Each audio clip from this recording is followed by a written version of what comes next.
18, Radar Empresarial. Hoy analizamos el último movimiento de Sony. Por 4.000 millones de dólares se ha hecho con el catálogo musical completo de Recognition Music Group, que pertenece a Blackstone.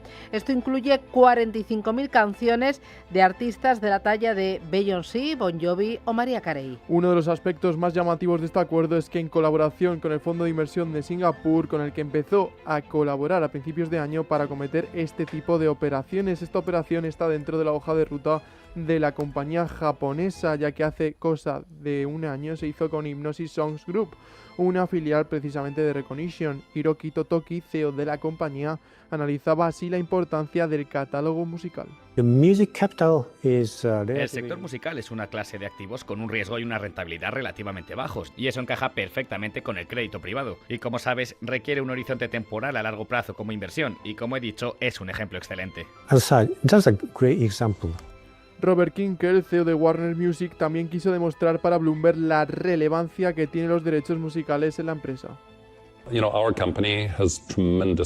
Sabes, nuestra empresa tiene un catálogo impresionante. Prince, Madonna, Fleetwood Mac, ya sabes, la lista no tiene fin. Las historias que tenemos son increíbles. En realidad, nunca se han contado. Somos como Marvel, pero en el mundo de la música. Ahí es donde estamos. That's where we are.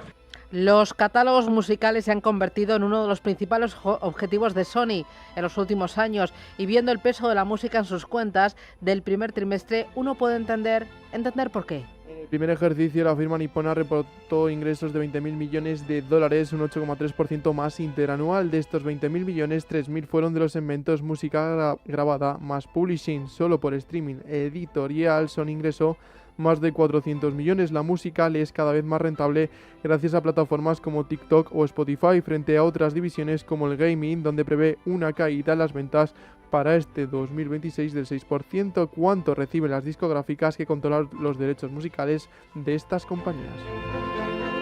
¿Cuánto reciben? ¿Cuánto reciben las discográficas? Por ejemplo, Spotify asegura que paga de forma aproximada el 70% de sus ingresos musicales a los titulares de derechos. De ese 70%, el 80% va a derechos de grabación. Además, según el especialista Music Business Worldwide, Sony, Universal y Warner se quedan el 52% del ingreso neto prorrateado que generan sus artistas en Spotify. Además, el especialista Legal Clarity apunta que los artistas se quedan solo entre el 15 y el 25% de los royalties. Por eso las tres compañías protagonizan una lucha encarnizada por hacerse con los mayores catálogos posibles.